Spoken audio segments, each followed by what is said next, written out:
যার ঘরে মা বাবা আছে তারা একটা নিয়ামতের ছায়ায় আছে, আর যার ঘরে মা বাবা নাই তারাই তো মা বাবার দুঃখ বেদনা বুঝতেইছে যে আজকে মা বাবা যদি থাকতো তাহলে আমরা একটা ছায়ার মধ্যে থাকতাম। এই পৃথিবীর জমিনের ভিতরে কত সন্তান আছে মা বাবার সাথে খারাপ ব্যবহার করে, মা বাবার সাথে খারাপ আচরণ করে। ও সন্তান, ও কলিজার টুকরা শোনো, আল্লাহ রাসূল সাল্লাল্লাহু আলাইহি ওয়াসাল্লাম জানায়া দিয়েছেন পৃথিবীর জমিনে যদি কোনো সন্তান গো মা বাবার সাথে খারাপ ব্যবহার করে, খারাপ আচরণ করে, ওই সন্তানকে যে পর্যন্ত মা বাবা মাফ না করবে আল্লাহর তরফ থেকে ওই সন্তানকে আল্লাহ মাফ করে দিবেন না। তার একটা উদাহরণ মদিনা শরীফের ভিতরে আল্লাহর রাসূল সাল্লাল্লাহু আলাইহি ওয়াসাল্লাম কবরের পাশ দিয়ে হাঁটতেছেন, এমন সময় একটা কবরের মধ্যে লক্ষ্য করে দেখলেন ভাই ওই কবরটার ভিতরে ভয়ানক শাস্তি হইতেছে। আল্লাহর রাসূল সাল্লাল্লাহু আলাইহি ওয়াসাল্লাম মদিনা শরীফের যত সাহাবা, আল্লাহর রাসূল সাল্লাল্লাহু আলাইহি ওয়াসাল্লামের যত সাহাবা ছিল সমস্ত সাহাবাদেরকে ডাক দেওয়া হলো, ও সাহাবা শুনো, এই কবরের মধ্যে এত ভয়ানক শাস্তি হইতেছে, এত শাস্তি হইতেছে, আমি আল্লাহর কাছে দোয়া করি আল্লাহ যাতে করে এই কবরের আযাব মাফ করে দেয়। আল্লাহ তাআলা আকাশের দিকে লক্ষ্য করে আল্লাহর কাছে নবী সাল্লাল্লাহু আলাইহি ওয়াসাল্লাম দুইখানা হাত বাড়ায়া দিলেন গো, ও মাবুদ, এই কবরস্থানের ভিতরে এমন একটা কবর আমি দেখতে পেলাম, এই কবরের ভিতরে তোমার পক্ষ থেকে শাস্তি হয়। ও মাবুদ, এই কবরের শাস্তি তুমি বন্ধ করে দাও। আল্লাহকে বারবার কবর পরেও আল্লাহ কবরের শাস্তি বন্ধ করেন না। আল্লাহকে নবী সাল্লাল্লাহু আলাইহি ওয়াসাল্লাম দোয়া করার সাথে সাথে দোয়া কবুল হয়ে যায়, কিন্তু এই ব্যাপারে আল্লাহ কবুল করেন না। কারণ কি ভাই, কারণ কি? আমি নবী আল্লাহর কাছে এই কবরের বিষয় দোয়া করি, আল্লাহ কবুল করেন না, আল্লাহ শোনেন না। ও সাহাবারা শোনো, এই মদিনা শরীফের সমস্ত মানুষদেরকে তুমি ডাকো। মদিনার সমস্ত মানুষকে ডাকা হলো আর বলা হলো এই কবরের পাশে যার যার আত্মীয় স্বজনকে দাফন করা হয়েছে, এই আত্মীয় স্বজনকে যার যার আত্মীয় স্বজনের কবরে দাঁড়াইতে বলো। সমস্ত মানুষেরা কার বাবার কবরের পাশে দাঁড়ায়া যায়, কার মায়ের কবরের পাশে দাঁড়ায়া গেলেন, কার ছেলের পাশে কবরের পাশে দাঁড়ায়া গেল। সমস্ত মানুষেরা কবরের আত্মীয় স্বজনের কবরের পাশে আত্মীয় স্বজন দাঁড়ায় গেল, কিন্তু যে কবরের শাস্তি হইতেছে রে মা, ও মায়েরা, ও বোনেরা, ও কলিজার সন্তানেরা শুনবেন, যে কবরের পাশে আল্লাহর নবী দাঁড়ায় গেলেন ওই কবরটার ভিতরে শাস্তি হইতেছে, ওই কবরটার ভিতরে আগুন জ্বলতেছে, ধাও ধাও কইরে আগুন জ্বলতেছে। ওই কবরের শাস্তি দেখে আল্লাহর নবী সাল্লাল্লাহু আলাইহি ওয়াসাল্লাম আল্লাহর কাছে দোয়া করলেন, দোয়া কবুল হয় না। সমস্ত মানুষের আত্মীয় স্বজনেরা তার যার যার আত্মীয় স্বজনের কবরের পাশে দাঁড়ায় গেল, কিন্তু ওই কবরের পাশে কোনো মানুষ দেখা যায় না। আল্লাহর নবী সাল্লাল্লাহু আলাইহি ওয়াসাল্লাম টেনশনে পড়ে গেল, এইটা কার কবর, কোন মানুষের কবর? এই মানুষের আত্মীয় স্বজন কি দুনিয়ার জমিনে বেঁচে নাই? এইটা কার কবর? আল্লাহর রাসূল সাল্লাল্লাহু আলাইহি ওয়াসাল্লাম চিন্তায় চিন্তিত হয়ে গেলেন। এমন সময় লক্ষ্য করে দেখে একজন বুড়ি মা নাটি হাতে করে নিয়ে টুকুর টুকুর করে হাঁটিয়া হাঁটিয়া আল্লাহর রাসূল সাল্লাল্লাহু আলাইহি ওয়াসাল্লামের কাছে আসে।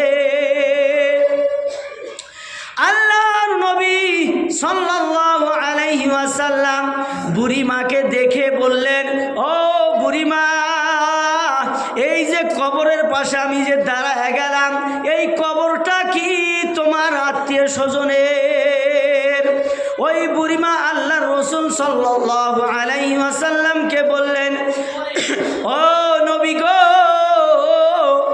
এই কবরটা আমার সন্তানের। কেন গো নবী, কেন গো নবী, আমাকে ডাকা হয়েছে?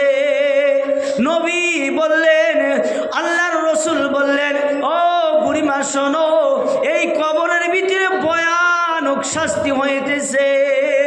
কারণ দুনিয়ার জমিনের আগুন যদি কারো শরীরে লাগে, যে পাশে আগুনটা লাগে ওই জায়গায় ব্যথা হয়।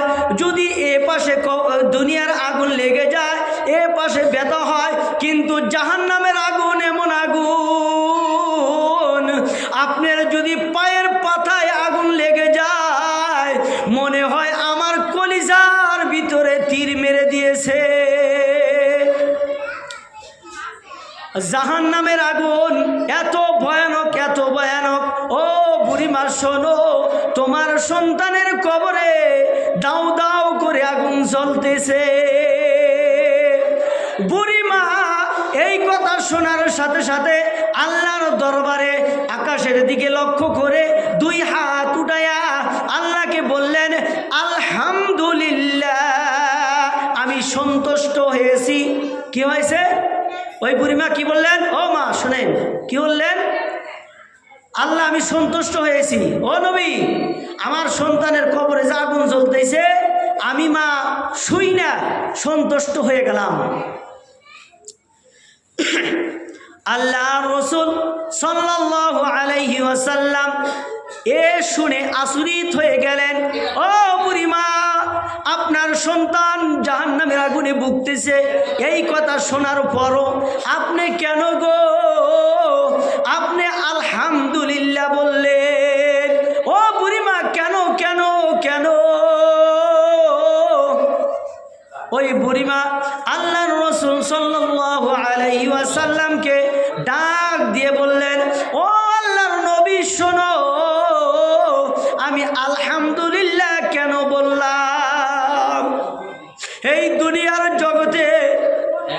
দুনিয়ার জগতে যখন আমার সন্তান ছোট্ট ছিল, এই দুনিয়ার জগতে যখন আমার সন্তান ছোট্ট ছিল গো, আমার গর্ভে যখন সন্তান আসলো, আমি না খাইতে পারি না, চলতে পারি না, শুইতে পারি না, ঘুমাইতে পারি। আমি মা কত কষ্ট করেছি। যখন ডেলিভারি হওয়ার জন্য আমি মা বাবার কাছ থেকে বিদায় নিয়ে গেলাম, ও বাবা, ও মা, ও বাবা, আমাকে দোয়া করে দিও, আমার সন্তান দুনিয়ার জমিনে জানি ভালো ভাবে হয়, কোনো জানি অসুবিধা না হয়। এই দোয়া নিয়ে যখন ডেলিভারি হওয়ার জন্য ডাক্তারখানায় চলে গেল, ও আল্লাহর রাসূল, আমি মা সন্তানকে পেটে করে নিয়ে যখন ডেলিভারি হওয়ার জন্য গেলাম, আমি মা যখন ডেলিভারি হয়ে যাব, এমন সময় সমস্ত মায়েরা এই ঘটনা জানেন, সমস্ত মানুষেরা সন্তানের ব্যথা সমস্ত মায়েরা জানেন। ও মা, আল্লাহর নবী সাল্লাল্লাহু আলাইহি ওয়াসাল্লামের কাছে বর্ণনা করতেছে, ও নবী গো, আমি যখন ডেলিভারি হওয়ার জন্য ডাক্তারখানায় চলে গেলাম, যখন নার্স আমার ডেলিভারি করার জন্য আমার কাছে আসলো, এত কষ্ট, এত কষ্ট, এই কষ্টটা যদি ডেলিভারি হওয়ার সময় যে কষ্ট হয়, ওই কষ্টটা যদি 3জন পুরুষের মাধ্যমে যদি বিলীন করে দেওয়া হয়, পুরুষরা বেহুশ হয়ে পড়ে যাবে। আমি মা হয়ে এত কষ্ট সহ্য করেছি। যখন আমার সন্তান ভূমিষ্ঠ হয়ে গেল, দুনিয়ায় এসে গেল, আমার সন্তান যখন আমার কলিজার মধ্যে, আমার বুকের মধ্যে রেখে দেওয়া হলো, আমি এই 9 মাসের কষ্ট, আমি মা এই ডেলিভারির কষ্ট 1 সেকেন্ডের ভিতরে আমি মা ভুলে গিয়েছি। আমি মা ওই কষ্ট সন্তানের মুখখানা দেখার সাথে সাথে আমি মার কষ্ট দূর হয়ে গিয়েছে। ও নবী গো, এই সন্তান আমি কত কষ্ট করে মহব্বতের খাতিরে মানুষ করেছি।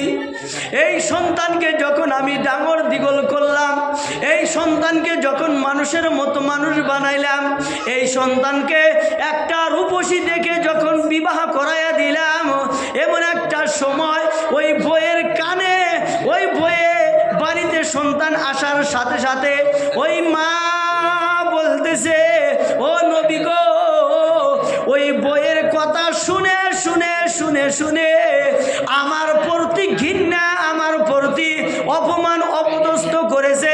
এমন কি একটা সময় এই সন্তান আমি মাকে বাড়ি থেকে বাহির করে দিয়েছে। ও নবী গো,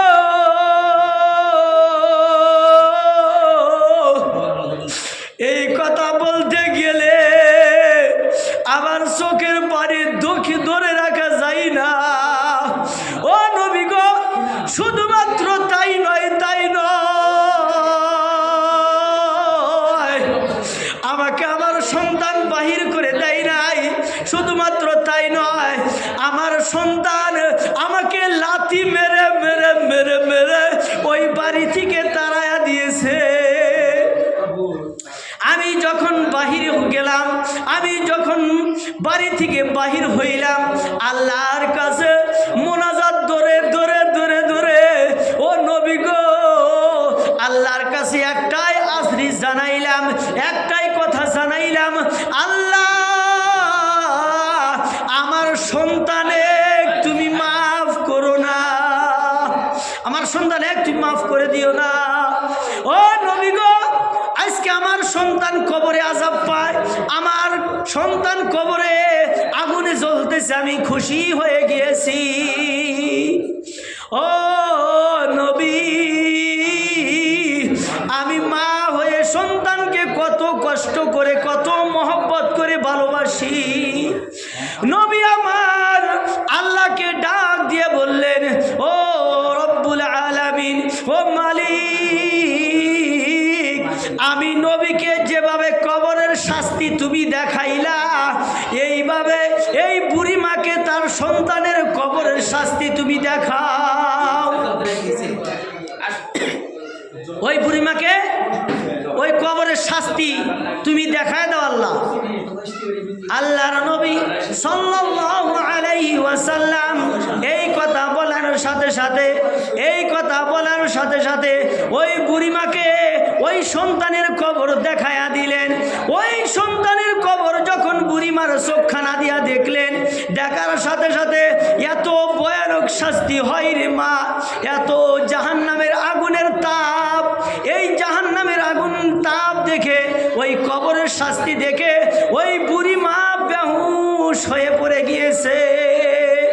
যখন বুড়ি মাকে হুশ আসলো, আল্লাহর দরবারে বললেন, ও রব্বুল আলামিন, আমি মা এই সন্তানের শাস্তি সহ্য করতে পারবো না। ও রব্বুল আলামিন, আমি যদি মা তোমার কাছে বদদুয়া দিয়েছিলাম, আল্লাহ এই সন্তানের শাস্তি আমি মা সহ্য করতে পারবো না, আল্লাহ আমার সন্তানকে আমি মাফ করে দিলাম, আল্লাহ তুমি আমার সন্তানের কবরের আযাব মাফ করে দাও। মায়ে যখন সন্তানের কবরের আযাব মাফ চাইলে, আল্লাহ তাআলা তৎক্ষণাৎ ওই কবরের আযাব মাফ করে দিলেন। এটা দরুদ পড়ি, লা ইলাহা ইল্লাল্লাহ।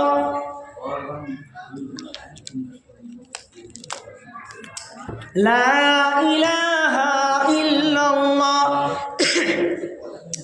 লা ইলাহা ইল্লাল্লাহ। সে যে নামে আজরাইল, সঠিক সময় তোমার ঘরে হইব রে দাখিল। সে যে নামে আজরাইল, সঠিক সময় তোমার দাখিল।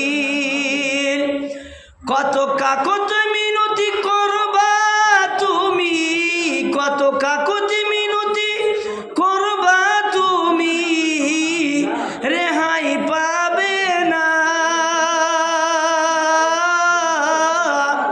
আজরাইল আসিলে কারো কৈফিয়ত চলবে না। ওরে মানুষ,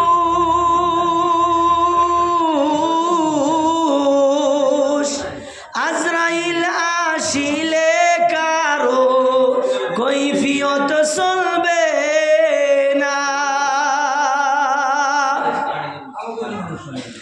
আল্লাহর নবী সাল্লাল্লাহু আলাইহি ওয়াসাল্লাম সমস্ত সাহাবাদেরকে নিয়ে বলতেছে, ও সাহাবারা শোনো, এই পৃথিবীর জমিনের জগতের ভিতরে মানুষকে আমি আল্লাহর নবী সমস্ত কিছু শিখায়া থিয়ে গেলাম, সমস্ত কিছু জানায়া থিয়ে গেলাম, সমস্ত কিছুই প্র্যাকটিক্যালি আমি দেখায়া থিয়ে গেলাম। ও নবী গো, আমি নবী হয়ে এমন একটা জিনিস তোমাদেরকে দেখায়া থিয়া যাইতে পারলাম না, এমন একটা জিনিস আমি নবী হয়ে তোমাদেরকে বুঝায়া থিয়া যাইতে পারলাম না। সাহাবারা বললেন, কি জিনিস, কি জিনিস? এমন কথা বলতে বলতে বলতে বলতে, ও মা, ও বোনেরা শুনে রাখবেন, এমন সময় একজন বুড়ি মা আল্লাহর রাসূল সাল্লাল্লাহু আলাইহি ওয়াসাল্লামের সম্মুখে হাজির হইতেছে। আল্লাহর রাসূল সাল্লাল্লাহু আলাইহি ওয়াসাল্লাম ওই বুড়ি মাকে তাকায়া দেখে দেখে দেখে দেখে ওই সাহাবাদের মধ্যে থেকে আল্লাহর রাসূল সাল্লাল্লাহু আলাইহি ওয়াসাল্লাম দাঁড়ায়া গেলেন। সমস্ত সাহাবারা আল্লাহর রাসূল সাল্লাল্লাহু আলাইহি ওয়াসাল্লামকে দাঁড়ান দেখায়া দেখতে দেখতে দেখতে দেখতে সমস্ত সাহাবারা আশ্চর্যিত হয়ে গেল। কেন কেন আমাদের বসে রেখে আল্লাহর নবী দাঁড়ায়া গেল? এমন সময় ওই বুড়িমা আল্লাহর রাসূল সাল্লাল্লাহু আলাইহি ওয়াসাল্লামের কাছে আসিয়া গেলেন। আল্লাহর নবী সাল্লাল্লাহু আলাইহি ওয়াসাল্লামের ঘাড়ের মধ্যে, কাঁধের মধ্যে একটা রুমাল ছিল গো মা। ওই রুমালটা কাঁধে থেকে নিয়ে আল্লাহর রাসূল সাল্লাল্লাহু আলাইহি ওয়াসাল্লাম একটা জায়গার মধ্যে বিছায়া দেওয়া হলো। আর ওই বুড়ি মাকে টেনে টেনে ওই আল্লাহর রাসূল সাল্লাল্লাহু আলাইহি ওয়াসাল্লামের সেই চাদরের মধ্যে, গায়ের গামছার চাদরের ভিতরের মধ্যে ওই বুড়ি মাকে বসতে দেওয়া হলো। সমস্ত সাহাবারা এই দৃশ্য দেখে আশ্চর্যিত হয়ে গেল। কি দেখলাম, কি দেখলাম? একজন বৃদ্ধা মহিলা, একজন বুড়ি মা, উনি নাটি ভর দিয়ে আল্লাহর নবীর কাছে আসলেন। উনি উনার গায়ের রুমালটা পেরে দিলেন, উনি ওই রুমালের মধ্যে ওই বুড়ি মাকে বসতে দিলেন।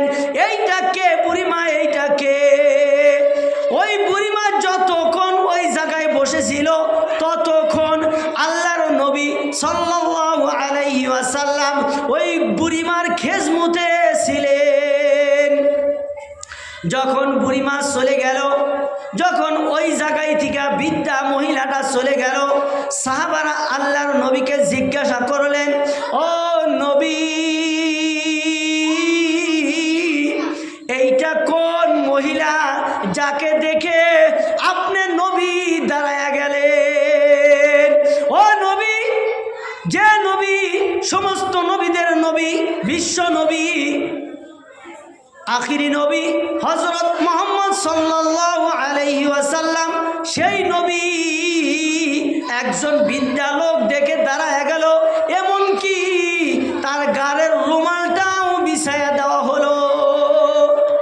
আল্লাহর নবী সাল্লাল্লাহু আলাইহি ওয়াসাল্লাম ওই সাহাবাদের বলতেছে, ও সাহাবা শোনো, অল্প সময় তোমাদের কাছে যে আমি নবী একটা কথা বলতেছিলাম। কি বলতেছিলাম? যে পৃথিবীর জমিনের ভিতরে সমস্ত মানুষদেরকে তোমাদেরকে আমি প্র্যাকটিক্যালি দেখাইতেছি, তোমাদেরকে বলেছি, তোমাদেরকে বুঝাইছি, তোমাদেরকে আমি নিজে দেখায়া দিয়েছি। কিন্তু আমি নবী তোমাদেরকে একটা জিনিস দেখায়া থিয়া যাইতে পারলাম না। কোন জিনিস নবী? কোন জিনিস? এই বুড়িটা কে ছিল? আল্লাহর নবী সাল্লাল্লাহু আলাইহি ওয়াসাল্লাম ডাক দিয়ে বলতেছে, ও সাহাবা শোনো, আমি যখন মায়ের গর্ভে আমিনা রাদিয়াল্লাহু তাআলা আনহার গর্ভে ছিলাম, তখন আমার বাবা ইন্তেকাল হয়ে যায়, দুনিয়া থেকে চলে যায়। যখন আমার বয়স 6 বছর, তখন আমার মা আমাকে দুনিয়ায় রেখে আমাকে ইতিম বানায়া রেখে যায়। ও সাহাবা, আমি বুঝ হওয়ার আগে আমি মা হারাইছি, আমি বুঝ হওয়ার আগে আমি বাবা দেখি নাই। ও সাহাবা শুনো, সাহাবা, মা বাবাকে যেভাবে সন্তানে মহব্বত করা লাগে, সেই মহব্বতটাই আমি নবী দেখায়া যাইতে পারলাম না। ও সাহাবা, আমার মা যখন পৃথিবীর জমিন থেকে আমাকে 6 বছর বয়সকালে রেখে গেলেন, আমি তখন ছোট্ট ছিলাম। আমাকে যখন ইতিম বানায় দুনিয়া থেকে মা বাবা চলে গেল, এই যে এখন যে মহিলারা তোমরা দেখলা, এর নাম বিবি হালিমা। এই মায়ে আমাকে 2 বছর টানা 2 বছর নিজের স্তন থেকে দুধ পান করাইছে। ও সাহাবা, মায়েকে বেশি বেশি বেশি বেশি খেজমত করো। আল্লাহ তাআলা বলেছে, পৃথিবীর জমিনের ভিতরে যদি কোনো মানুষ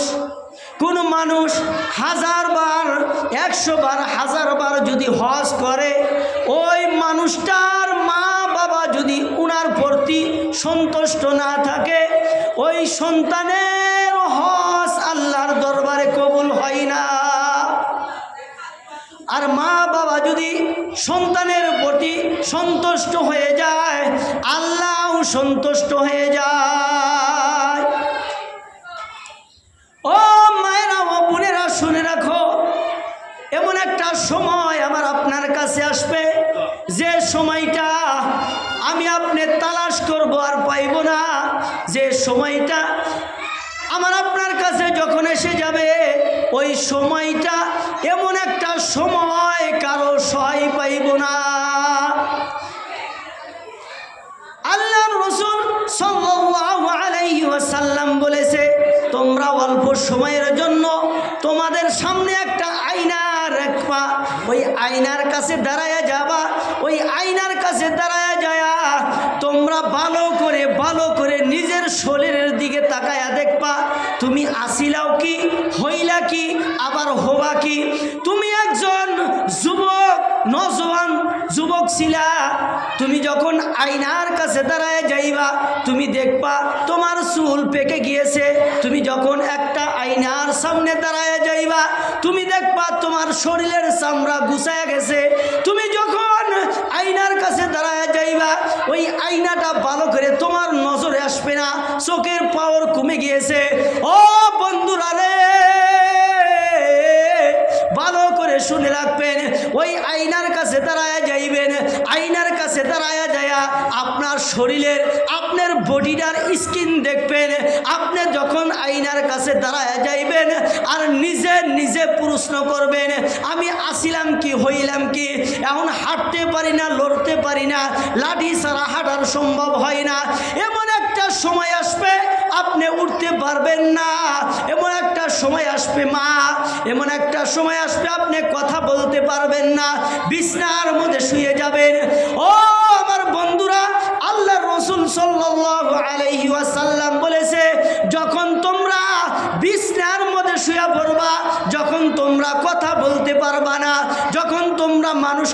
কথা কিন্তু বলতে পারবা না, হাতের মাধ্যমে ইশারা করতে পারবা না, কেউ খাওয়ায় দিলি খাইতে পারবা, আবার এমন একটা সময় আসবে খাওয়ায় দেওয়ার পরেও তোমার হলকুম থেকে খানা ভিতরে যাবে না।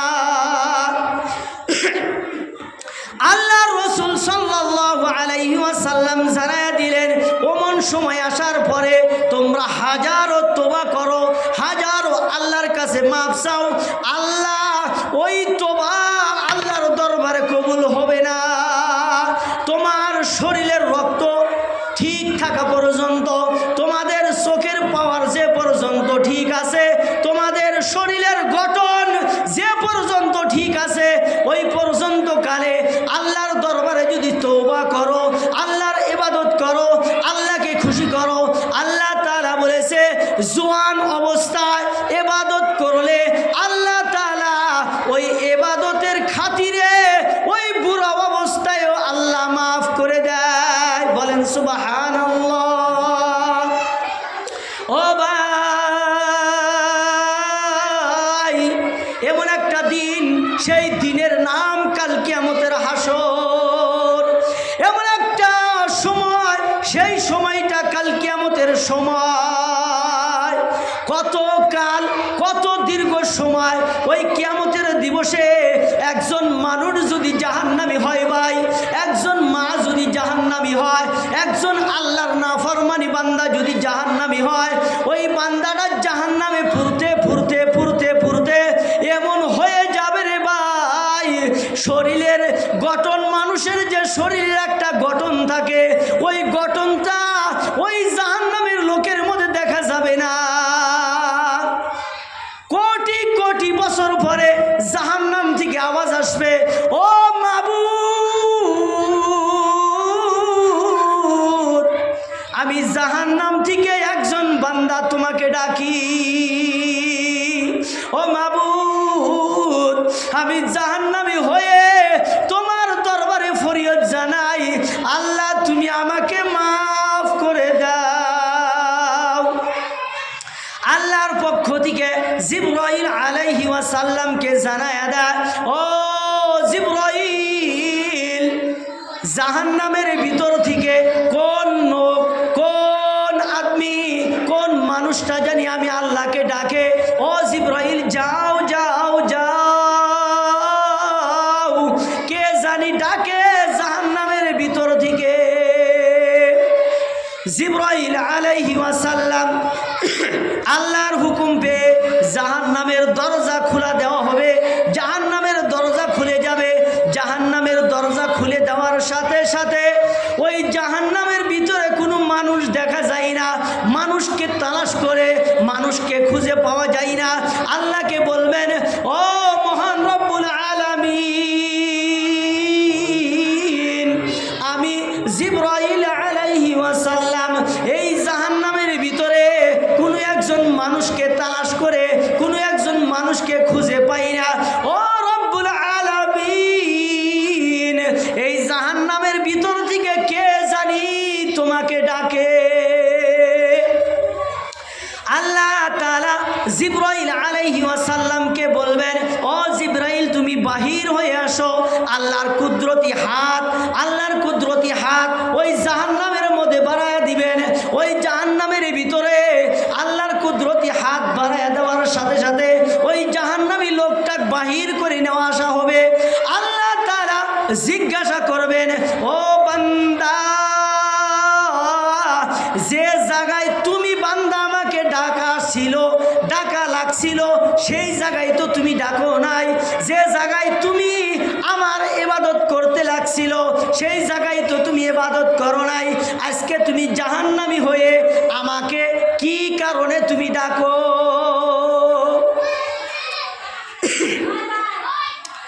আল্লাহ তাআলা ওই নাফরমানি বান্দা, জাহান্নামী বান্দা আল্লাহকে ডাক দিয়ে বলবেন, ও রব্বুল আলামিন, আমি তো গুনাহগার, আমি তো আপনাকে ডাকি এই জন্য ডাকি, আমি দুনিয়ার বার কত বড় বড় গুনাহ করেছি, আমি জাহান্নামী হয়ে আপনার কাছে কিভাবে চাবো? ও আল্লাহ, আপনার কাছে আমি একটা জিনিস চাই, এই জাহান্নাম বাহির করে এই জাহান্নামের দরজার পাশে আমাকে দাঁড় করাইয়া দেন। ও মাবুদ, আমি কথা দিলাম এরপরে আপনার কাছে আমি কোনো আর জিনিস চাইব না। আল্লাহ তাআলা ওই বান্দাকে বললেন, ঠিক আছে, তোমার আমি শর্ত মেনে নিলাম। কিছুদিন যাইতে না যাইতে ওই বান্দা আবার আল্লাহকে ডাক দেন, আল্লাহ, ও মাবুদ। আল্লাহ আবার জিজ্ঞাসা করেন, ও বান্দা, তুমি আবার আমাকে কেন ডাকো?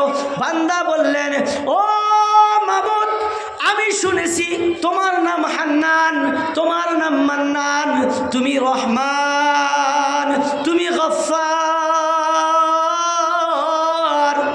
ও মাবুদ, আমি তো জাহান্নামী লোক, তোমার কাছে কিভাবে চাইব? ও মাবুদ, তোমার কাছে আরেকটা জিনিস চাই। ওই যে জান্নাত দেখা যায়, ওই জান্নাতের পাশে, গেটের পাশে আমি বান্দাকে অল্প সময়ের জন্য দাঁড় করাইয়া দেন। আল্লাহ তাআলা সব কিছু জানেন, সব কিছু দেখতেছে। ওই বান্দাকে, ওই বান্দার মনোভাব সব কিছু বোঝেন। ওই বান্দাকে বললেন, তুমি আর তো কিছু চাইবা না?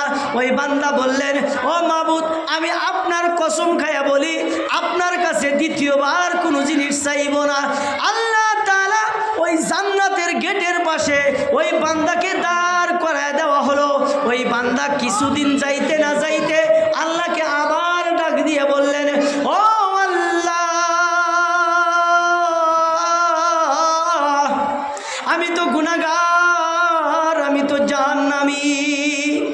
ও মালিক, তোমার নাম রহমান, তোমার নাম রাহিম। এই রহমান, এই রাহিম তোমার দয়ার সাগর, তোমার তো দয়ার কোনো কমতি নাই। ও মাবুদ, আপনার কাছে একটা কথা জানি, আপনার কাছে আর একটা জিনিস চাই। আমি আপনার জান্নাতের ভিতরে যাব আর আসব। ও মাবুদ, আমাকে অল্প সময়ের জন্য এই জান্নাতের ভিতরে যাইতে দাও। আল্লাহ, আমি কথা দিলাম রে আল্লাহ, আপনার জান্নাতে যাইব আর আসব। আল্লাহ তাআলা বললেন, এ বান্দা, তুই বারবার কসম খাস আর বারবার কসম তোরস। আল্লাহর বান্দা বললেন, ও আল্লাহ, আমি আপনার কাছে আরেকটা বার সুযোগ চাই। আমি আপনার জান্নাতে যাব আর আসব। এরপর আপনার কসম, খোদার কসম, আমি আপনার কাছে আর কিছু চাইব না। আল্লাহ তাআলা জিবরাইল আলাইহিস সালামকে বলা হলো, ও জিবরাইল, তুমি যাও, এই বান্দাকে জান্নাতে নিয়ে আবার জান্নাত থেকে বাহির করে নিয়ে আসো। যখন এই ঘোষণা শুনাইয়া দিলেন রে মা, ওই বান্দা এমন ভাবে দৌড় মেরে দিয়েছে, জান্নাতের ভিতরে দৌড় মেরে দিয়েছে। আল্লাহ তাআলা বললেন, এ জিবরাইল, এই বান্দা জান্নাতে দেওয়ার সাথে সাথে, জান্নাতের কথা শোনার সাথে সাথে এমন দৌড় মেরেছে। ও জিবরাইল, তাক থামাও, থামাও, থামাও। জিবরাইল আলাইহিস সালাম, উনাকে থামানো হলো। এ জাহান্নামী বান্দা, তুমি কেন জান্নাতের ভিতরে চলে যাও? তুমি তো আল্লাহর কাছে ওয়াদা করেছো, আল্লাহর কাছে কসম খেয়েছো, তুমি জান্নাতের পাশে যাবা আর জান্নাত থেকে বাহির হয়ে আসবা। এই তো ওয়াদা ছিল। আল্লাহ ডাক দিয়ে বললেন, ও মালিক, ও খুদা, তুমি তো 100 মহব্বত সৃষ্টি করেছো, দুনিয়ার মাঝে একটা মহব্বত ছেড়ে দিয়েছো, 99 মহব্বত তুমি আল্লাহর কাছে রেখে দিয়েছো। ও মালিক, তোমার তো দয়ার সাগর, তোমার তো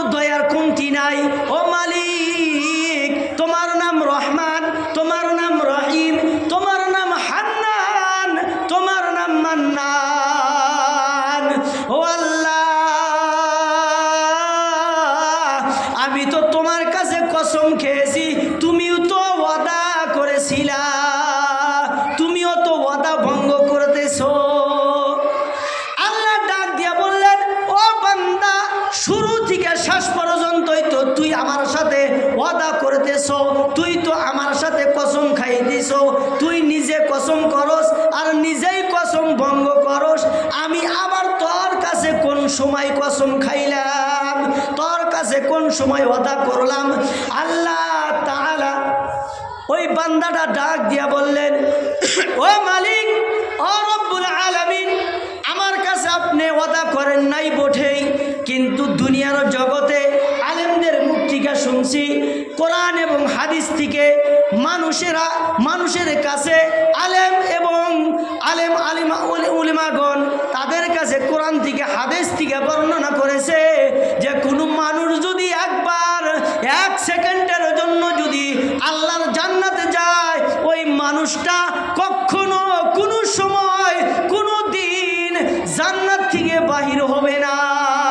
বলেন সুবহানাল্লাহ। আল্লাহ তুমি তো ওয়াদা করেছিলা, আমি তো শুনেছি, আজকে সেই ওয়াদা তুমি ভঙ্গ করে দিছো। আল্লাহ তুমি তো বলেছিলা 1 সেকেন্ডের জন্য যদি কোনো বান্দি তোমার জান্নাতে আসিয়া পড়ে, ওই মানুষটার কখনো জান্নাত থেকে বাহির হবে না। জাহান্নাম থেকে একটা সময় আল্লাহর দয়ায় জান্নাতে যাইবে, কিন্তু জান্নাত থেকে কখনো বান্দি জাহান্নামে যাইবে না। এইটা তো তোমার ওয়াদা। আল্লাহ মুস্কি মুস্কি হাসি মারলেন। আল্লাহ মুস্কি মুস্কি হাসি দেন, ফেরেশতারাও হাসে যে বান্দা কায়দা কৌশল নিয়ে কিভাবে জান্নাতে যায়। আমি তো আল্লাহ ঠিকই বলেছিলাম যে কোনো বান্দা যদি একবার আল্লাহর জান্নাতে যায়, 1 সেকেন্ডের জন্য ওই জান্নাত থেকে আর বাহির হবে না। তা আমরা সবাই জান্নাতে যাইতে চাই কি চাই না? ও মায়েরা, ও বোনেরা, আমরা জান্নাত চাই নিশ্চয় না? নিশ্চয় আমরা কি চাই? জান্নাত চাই। জান্নাত পাইতে গেলে ভাই, জান্নাত চাইতে গেলে আমার আপনার এই দুনিয়ার জিন্দিগিটা কি করতে হবে? আমার আপনার এই দুনিয়ার জিন্দিগিটা ত্যাগ করতে হবে। কিভাবে ত্যাগ? যে জায়গায় গুনাহ আছে সেই জায়গায় আমার আপনার যাইতে হবে না ভাই। যে জায়গায় গেলে গুনাহ হবে সেই জায়গায় আমি আপনি যাওয়া বাদ দেওয়া লাগবে। এই যে গতকালকে সভা হইল, রাস্তার মাঝখানে দাঁড়ায় আসছিলাম, অনেক মায়েরা তার স্বামীকে সাথে করে নিয়ে, অনেক ভাইরা তার বোনকে সাথে করে নিয়ে গাড়ির পাশে বসে বসে এই মেলায় ছুটলেন। যে জায়গায় ওয়াদা নাই আল্লাহ, যেই জায়গায় গেলি গেলা জান্নাত পাইবা, এই জায়গায় গেলি জাহান্নাম পাইবা। আল্লাহর ওয়াদা যে ওই জায়গায় গেলি জাহান্নাম পাইবা, সেই জায়গায় আমি আপনি উঠটা পড়ে লাগি, ওই জায়গায় আপনি যাই। আজকে রাসূল সাল্লাল্লাহু আলাইহি ওয়াসাল্লাম মায়েদেরকে সম্মানী ব্যক্তি বানায় দিলেন, সম্মান বাড়ায়া দিলেন মা বোনদেরকে। ও মা, ভালো করে শুনবেন, ঘরে যদি একটা সোনা থাকে, ঘরে যদি একটা সোনার মালা থাকে, সেই মালাটা কোন জায়গায় রাখেন মা?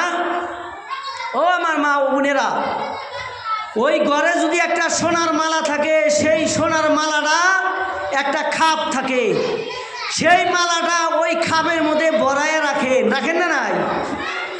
ওই খাপটা কোন জায়গায় রাখেন? কোনো টেবিলের উপরে রাখা হয় বা কোনো শোকেসের উপরে রাখা হয় না? ওই মালাটার খাপ একটা টেবিলের ভিতরে রেখে ওই টেবিলটা বাহির থেকে তালা মেরে দেওয়া হয়, তাই হয় না? কারণ সোনার অনেক মূল্য, সোনা অনেক দামি জিনিস। এই সোনা বাহিরে রাখলে মানুষের চোখ পড়ে যাবে, এই সোনার প্রতি মানুষের লোভ বেড়ে যাবে, আর এই সোনার মালাটা আমার ঘরে থাকবে না, চুরি হয়ে যাবে। হয় না নাই ভাই? সোনা যদি এত যত্ন করে আমি আপনি বাকসের ভিতরে রাখতে পারি, এই সোনার থেকে 3 গুণ মূল্য,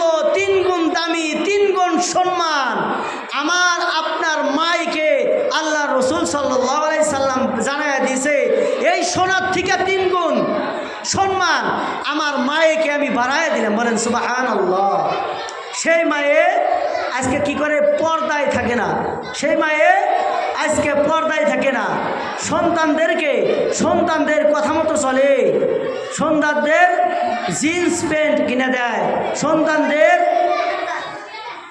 যেভাবে চলতে চায় মা বাবা ওইভাবেই চলায়।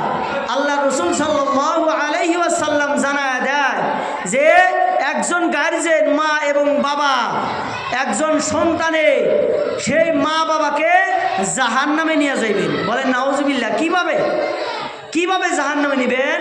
একজন সন্তানকে যদি জাহান্নামে দেওয়া হয়, সেই সন্তান আল্লাহকে ডাক দিবেন আর আল্লাহকে বলবেন, হে রব্বুল আলামিন, আমাকে জাহান্নামে দেওয়ার আগে আমার মা বাবাকে জাহান্নামে দেন। ওই সন্তানে আল্লাহকে প্রশ্ন ডাঙ্গায় ধরবেন, হে আল্লাহ, আমাকে জাহান্নামে দেওয়ার আগে আমার মা বাবাকে জাহান্নামে দেন, কারণ আমার মা বাবা কোনোদিন আমাকে সুবাহি মক্তবে পাঠায় নাই, আমার মা বাবা আমাকে কোনোদিন আল্লাহ রসুল নবী মরণ এবং জাহান্নাম জান্নাত এর বিষয় কোনোদিন আমার মা বাবা শিক্ষা দেয় নাই, আমাকে পর্দার বিষয় কোনোদিন আমার মা বাবা আমাকে বলেন নাই।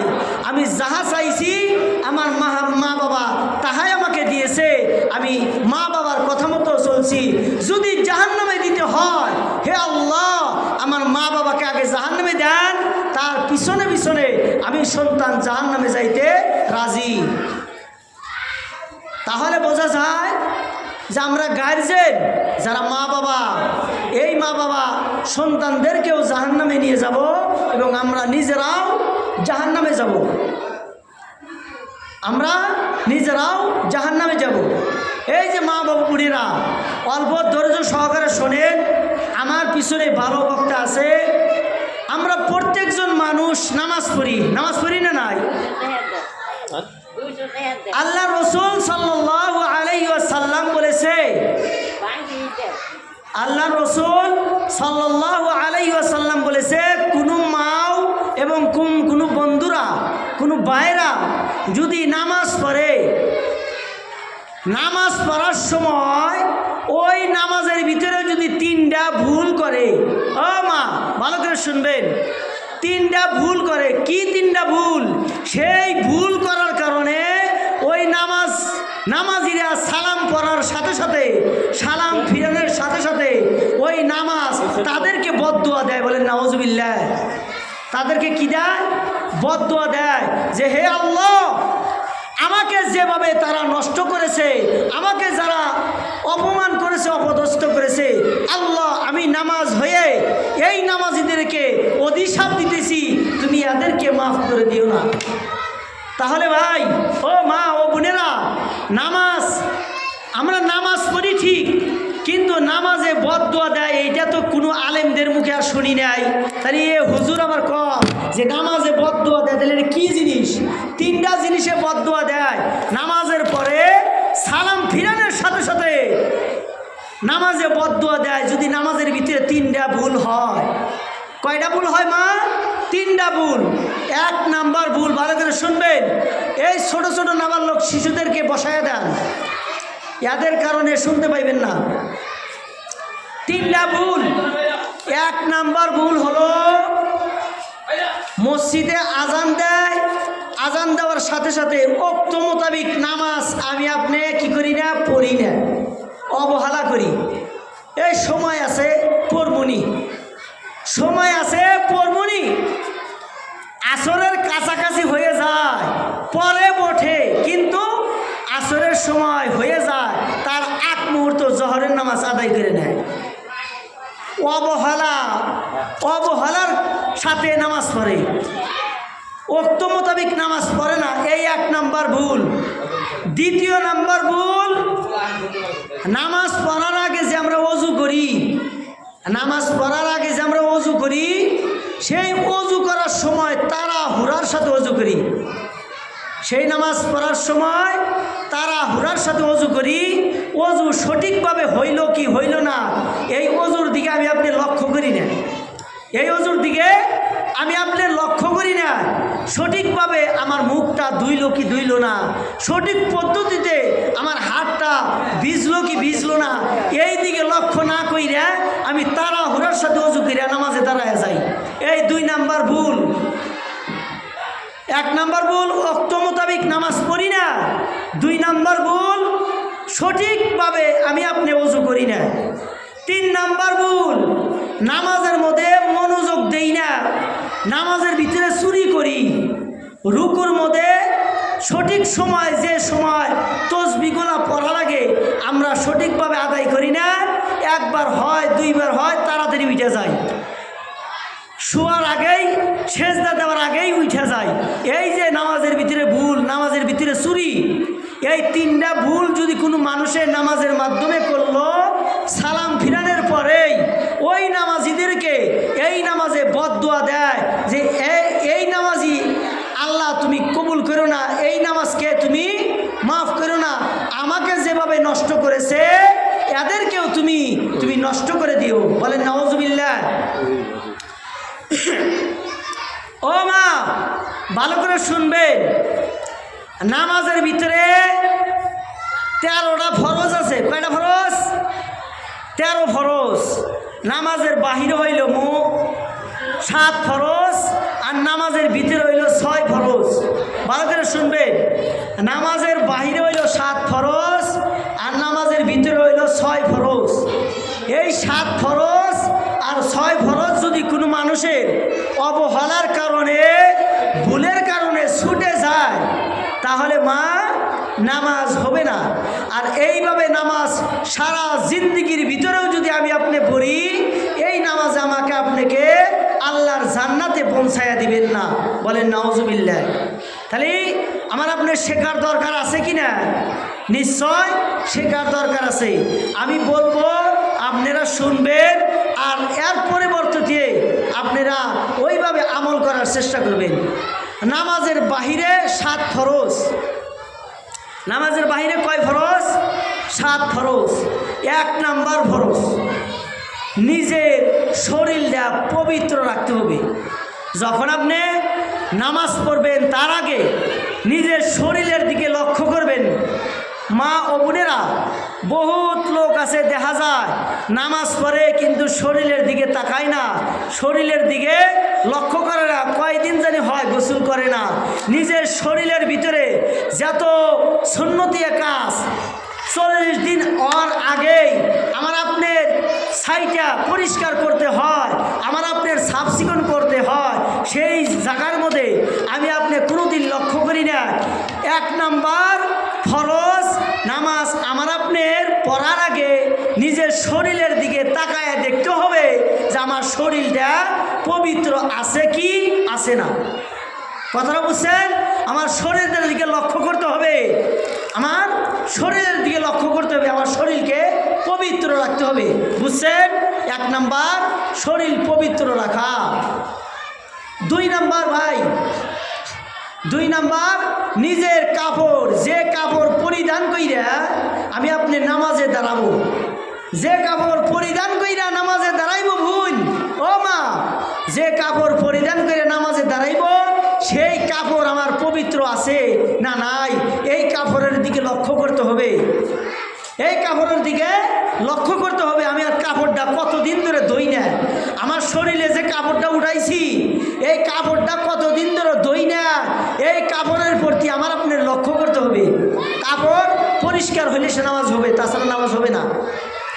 1 নাম্বার শরীর পাক, 2 নাম্বার কাপড় পাক, 3 নাম্বার যে জায়গায় বসে আমি আপনি নামাজ পড়ব, যে জায়গায় বসে, যে জায়গায় দাঁড়ায় আমি আপনি নামাজ পড়ব, সেই জায়গাটা পরিষ্কার হইতে হবে। সেই জায়গাটা কি হইতে হবে? পরিষ্কার হইতে হবে, পরিষ্কার পরিচ্ছন্ন হইতে হবে। সেই জায়গায় আমার আপনি নামাজ পড়তে হইবে। 4 নাম্বার সতর টাকা নিজের শরীর। মা ও বোনেরা যখন নামাজ পড়বেন তখন আপনি আপনার শরীর, আপনার পা মুবারক সমস্ত কিছু ডাইকা, আপনার 17 ডাইকা আপনার নামাজ পড়তে হবে। 5 নাম্বার, কেবলামুখী হয়ে নামাজ পড়তে হবে, পশ্চিমের দিকে নামাজ পড়তে হবে। 6 নাম্বার, ওয়াক্ত মোতাবেক নামাজ পড়তে হবে। 7 নাম্বার, নিয়াত করতে হবে। এই হলো 7 ফরজ। নামাজের ভিতরে হইল 6 ফরজ। মা ও বোনেরা, নামাজের ভিতরে কয় ফরজ? 6 ফরজ। 1 নম্বরে তকবীরে তাহরিমা বলা, যেইটা আমরা নিয়াত বান্দা আল্লাহু আকবার বান্দা আমরা তকবীর দেই এবং তাহরিমা বান্ধি। 1 নম্বরে তকবীরে তাহরিমা বলা, 1 নম্বরে তকবীরে তাহরিমা বলা। 2 নম্বরে দাঁড়ায়া থাইকা নামাজ পড়া। 2 নম্বরে দাঁড়ায়া থাইকা নামাজ পড়া, দাঁড়ানটা ফরজ, দাঁড়ায়া থাইকা নামাজ পড়া। 3 নম্বরে কেরাইত করে নামাজ পড়া। 3 নম্বরে সূরা ফাতিহার সাথে অন্য একটা সূরা মিলে নামাজ পড়া। 4 নম্বরে রুকু করা, রুকুর মধ্যে যেটি তসবিহ আছে সেই তসবিহগুলি ভালোভাবে আদায় করা। 5 নম্বরে সেজদা করা। 6 নম্বরে আত্তাহিয়াতুর বৈঠক করা। এই 6টা এবং নামাজের বাহিরে 7টা, এই 7টা এবং 6টা ফরজের দিকে লক্ষ্য কইরা যদি আমি আপনি নামাজ পড়ি, ইনশাআল্লাহ এই নামাজ আমাকে আপনাকে একটা সময় জান্নাতে দিবেন। বলেন সুবহানাল্লাহ। আল্লাহ রাসূল সাল্লাল্লাহু আলাইহি ওয়াসাল্লাম বলেছে, কোনো মানুষের নামাজ হয় না, কিচ্ছু জানে না, এবং ওই মানুষটা পড়তাইছে, জানার চেষ্টা করতেছে। আল্লাহ তাআলা বলেছে যে কোনো মানুষ যদি বিসমিল্লাহও না জানে, কোনো মানুষটা যদি নামাজ পড়তেও না জানে, ওই মানুষটা যদি পড়ে এবং শেখার আশা নেয়, শেখার নিয়াত করে, আল্লাহ বলেছে এই নামাজে এক সময় উনাকে সুশোধন করে দিবে, উনাকে উনার ভুল শুদ্ধ করে নিয়ে উনি নামাজ আদায় করবে, আর এই মানুষটি ওই সময় জান্নাত পেয়ে যাবেন। বলেন সুবহানাল্লাহ। আল্লাহ রাসূল সাল্লাল্লাহু আলাইহি ওয়াসাল্লাম এই নামাজের বিষয় দুই একটা কথা মা আপনাদের সম্মুখে সময় পাওয়া যায় না বা বলতে পারি না, আজকে পেয়েছি 2-3টা কথা নামাজ সম্পর্কে কিছু কথা বলবো এবং শুনবো। 5 ধরনের লোক, 5 শ্রেণীর লোক নামাজ পড়ে এবং তার ফলাফল 5 ধরনের ভাবে আল্লাহ তাআলা দেয়।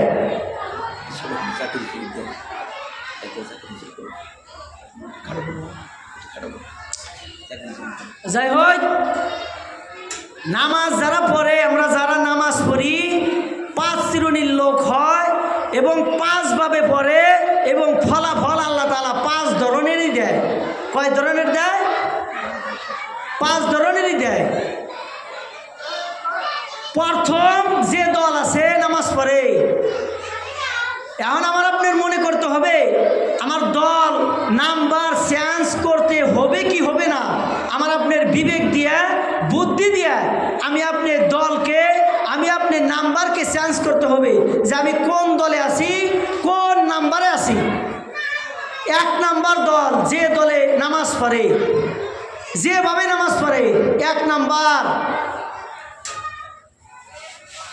নামাজ পড়ে 1 ওয়াক্ত পড়ে, 4 ওয়াক্ত পড়ে না, 4 ওয়াক্ত পড়ে 1 ওয়াক্ত পড়ে না, সপ্তাহে জুমার দিন পড়ে, বাকি নামাজের খবর নাই, বছরে ঈদের নামাজ পড়ে, সারা বছর খবর নাই। এই একদল মানুষ, এই একদল মানুষ আছে ভাই। 1 ওয়াক্ত পড়ে, 4 ওয়াক্ত পড়ে না, 4 ওয়াক্ত পড়ে, 1 ওয়াক্ত পড়ে না, জুম্মার নামাজ পড়লি সপ্তাহের নামাজ পড়ে না, এই একদল নামাজ। এর ফলাফল আল্লাহ কি দিবেন? এর ফলাফল যে ওক্তর নামাজটা পড়ল, এই ওক্তর নামাজের সওয়াব তার আমলনামায় পেয়ে যাবেন। যে ওক্তর নামাজ পড়ল না, যে ওক্তর নামাজ পড়ল না, এই ওক্তর নামাজ কাজা করার কারণে, বাদ দেওয়ার কারণে আল্লাহ তাআলা এদেরকে জাহান্নামে দিবেন। বলেন নাউজুবিল্লাহ। তাহলে প্রথম কাতারের লোক, প্রথম দলের লোক জাহান্নাম পাইবেন না জান্নাত পাইবেন? নিশ্চয় জাহান্নাম পাইবেন। দ্বিতীয় নাম্বার মনে রাখবেন, দ্বিতীয় নাম্বার প্রত্যেক দিন প্রত্যেক সময় দিনে 5 বেলার ওক্ত 5 বার নামাজ পড়ে। ফজরের নামাজ ফজরের টাইমে পড়ে, জহরের নামাজ জহরের টাইমে পড়ে, আসরের নামাজ আসরের টাইমে পড়ে, মাগরিবের নামাজ মাগরিবের টাইমে পড়ে, এশারের নামাজ এশারের টাইমে পড়ে। ঠিকইভাবে পড়ে, কিন্তু নামাজের মধ্যে মনোযোগ থাকে না। নামাজের মধ্যে কি থাকে না ভাই? মনোযোগ থাকে না। নামাজ পড়ার সাথে সাথে তাহরিমা বান্দার সাথে সাথে নামাজের মধ্যে হিসাব নিয়ে বসে। ও মা ও বোনেরা, ভালো করে খেয়াল করবেন, নামাজের ভিতরে হিসাব নিয়ে বসে। 3 রেখাতের জায়গায় 4 রেখাত হয়ে যায়, 4 রেখাতের জায়গায় 5 রেখাত হয়ে যায়। এইভাবে নামাজ সমাধা হয়। নামাজের ভিতরে আমি আপনি পুরা পরিবারের হিসাব নিয়ে বসি, পুরা দহনের হিসাব নিয়ে বসি। ওই নামাজ কয় নাম্বার নামাজ? 2 নাম্বার দলের নামাজ। আর এই নামাজের ফলাফল আল্লাহ তাআলা জাহান্নামে দিবেন। বলেন নাউজুবিল্লাহ। কয় নাম্বার গেল বোন? 1 নাম্বার। 1 ওয়াক্ত পরে 1 ওয়াক্ত পরে না, এই কাতার মানুষ জাহান্নামে যাইবেন। আর একদল মানুষ 5 ওয়াক্ত নামাজ পড়ে, কিন্তু নামাজে মন থাকে না। নামাজে মন থাকে না। নামাজে মন না থাকার কারণে, নামাজকে অবহেলায় পড়ার কারণে ওই কাতারের লোকদেরকে আল্লাহ তাআলা জাহান্নামে দিবেন। বলেন নাউজুবিল্লাহ। 3 নাম্বার কাতার, 3 নাম্বার লোক, যে মানুষগুলি নামাজ পড়ে ঠিক, নামাজ ওক্ত মতোই পড়ে এবং শয়তানে নামাজের ভিতরে হরকত দেয়। মানুষ, আমিও মানুষ, আপনারাও মানুষ। নামাজের নিয়াত বান্দার সাথে সাথে কি করে? শয়তানে মানুষকে হরকত দেয়। নামাজের ভিতরে মানুষের মন কাইরা কাইরা শয়তানে নিয়ে যায়। এই নামাজের ভিতরে থেকে মানুষ শয়তানের সাথে কারাকারি করে। কারাকারি আমার আপনার শক্তির সাথে, শয়তানের সাথে যদি আমি আপনার শক্তি দিয়ে কারাকারি করি, তাহলে সম্ভব হবে না। পারা সম্ভব হবে কি? শয়তানের সাথে আমি আপনি যদি কারাকারি করি, তাহলে শয়তানের সাথে আমার আপনার শক্তির সাথে পারা সম্ভব না। আর নামাজের মধ্যে কারাকারি করতে হবে, আমার আপনার ইচ্ছাকৃত কারাকারি করতে হবে না, তাহলে নামাজ হবে না। কোরআন এবং হাদিসের মাধ্যমে যেভাবে বলে ওইভাবে নামাজের ভিতরে শয়তানের সাথে কারাকারি করতে হবে, তবে সে নামাজ হবে। কিভাবে কারাকারি করতে হবে? শয়তানে আমার মন কেড়ে নিয়ে যাবে। আমার মনে করতে হবে যে আমি নামাজ পড়তেছি, আমাকে আল্লাহ স্বয়ং দেখতেছে, আমি আল্লাহকে দেখতেছি। এইভাবে শয়তান মন কেড়ে নিয়ে যাবে। আবার শয়তানের কাছ থেকে মন কেড়ে নামাজের মধ্যে বসানো হবে, বসাইতে লাগবে যে আল্লাহ আমাকে দেখতেছে, আমি আল্লাহর নামাজ পড়তেছি, আল্লাহকে সন্তুষ্ট করার জন্য আমি নামাজ পড়তেছি। আবার মন কেড়ে নিয়ে যাবে, আবার মন ধরে নামাজের ভিতরে বসানো হবে। কয় নাম্বার লোক এটা? 3 নাম্বার। এই শ্রেণীর লোকদেরকে আল্লাহ তাআলা জান্নাত দিয়ে দিবেন। বলেন সুবহানাল্লাহ।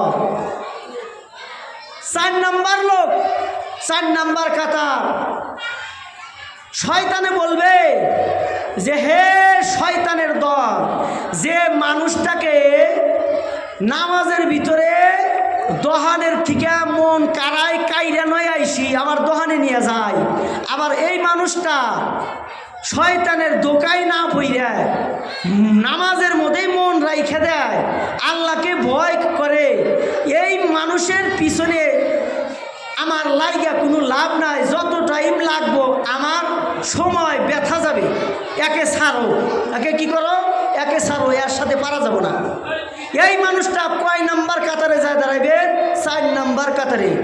এই মানুষটা বাজারে যায় যদি, মেলায় যায় যদি, বা কোনো একটা খারাপ কাজের মধ্যে যায় যদি, খারাপ কাজের ইচ্ছুক করতে চায়, তৎক্ষণাৎ আল্লাহর ভয় ঢুকে যাবে যে না, আমাকে আল্লাহ দেখতেছে, আমাকে আল্লাহ দেখতেছে। আর তৎক্ষণাৎ ওই মানুষটা ওই খারাপ কাজে থেকে ঘুরে আসবে। আর আল্লাহ রসুল সাল্লাল্লাহু আলাইহি ওয়াসাল্লাম মানুষকে বুঝাই দিয়েছে যে ইন্না সালাতা তানহা যে নামাজ যদি কোনো মানুষের সঠিক পদ্ধতিতে সঠিকভাবে পড়তে পারে, এই নামাজিদেরকে পাল্টায়া দেয়, নামাজিদেরকে অসৎ কাজ থেকে সৎ কাজে সৎ রাস্তা আল্লাহ তাআলা দেখায়। এটা হলো 4 নাম্বার কাতারের দল। 5 নাম্বার কাতার যারা নামাজ পড়তো, এই 5 নাম্বার দলের কাতারের মানুষ হইল নবী রসুলগণের নামাজ। নামাজের ভিতরে এত মজা পায়, এত মজা পায়, অন্য জায়গায় আর কোন মজা এর মতো পাই না। এটা হলো নবী রসুলগণের নামাজ। তাহলে এই যে 5টা কাতারের দলের মানুষ যে আমি আপনার কাছে বললাম, তাহলে আমার আপনার কোন কাতারের দল? আমি যদি আমার আপনার নাম্বার চেঞ্জ করা দরকার, নাম্বার পাল্টানোর দরকার, জান্নাতে যাওয়ার আশা করি, তাহলে 1 নাম্বার দলে আমার থাকতে যাবে না।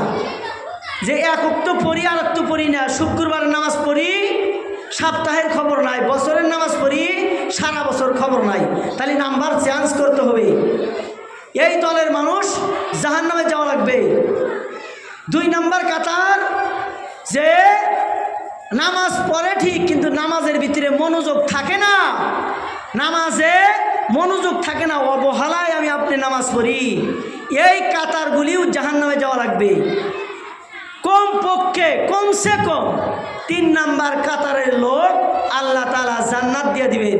তাহলে আমার আপনার এই নাম্বারটা চেঞ্জ করা দরকার, আমার আপনার সুখসদন হওয়া দরকার। জান্নাত চাইতে চাইলে, আমি আপনি পাইতে চাইলে এই দুনিয়ার ভিতরে থেকেই আমাকে আপনাকে সুখসদন হইতে হবে। ও মা ও বোনেরা, অনেক সময় ধরে আপনাদের মাঝখানে বহুত কথা বললাম, বহু সময় আপনি আমাকে দিলেন, অনেক কথাই বললাম। বলা এবং বলার ভিতরে যত ভুল হয়েছে আল্লাহ মাফ করে দিয়েন, আপনারাও ক্ষমার নজরে দেখবেন। যাহা কিছু বললাম, বলা এবং শোনার থেকে বেশি বেশি আমল করার তৌফিক দান করুন, আমিন। এখন আমার পর হ্যাঁ না, আমি জানাবো দিয়ে গেছিলাম,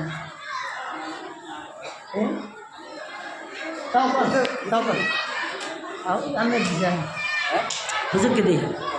যাই হোক, আমার পিছনে আমার ওস্তাদ, উনাকে আপনাদের মাঝখানে ভালো ভালো কথা শোনাইবেন। উনার কথা আমরাও সুন্দরভাবে শুনি এবং উনাদের কথা আমরা কিছু রেকর্ড করি, রেকর্ড করে নিয়ে নিজের আমলে খাটাই এবং আপনাদের মাঝখানেও ওনাদের কথা কিছু বলি, শিখি, মুখস্থ করি, হই না আপনাদের মাঝখানেও কিছু কথা বলি। সেই ওস্তাদকে আপনাদের মাঝখানে কিছু বলার জন্য আমি অনুরোধ জানাইছি। আপনারা শুনবেন, ধৈর্য সহকারে শুনবেন। এখানে বইলা আমি আমার বক্তব্য শেষ করছি। ওয়া আখিরু দাওয়ানা আলহামদুলিল্লাহি রাব্বিল আলামিন।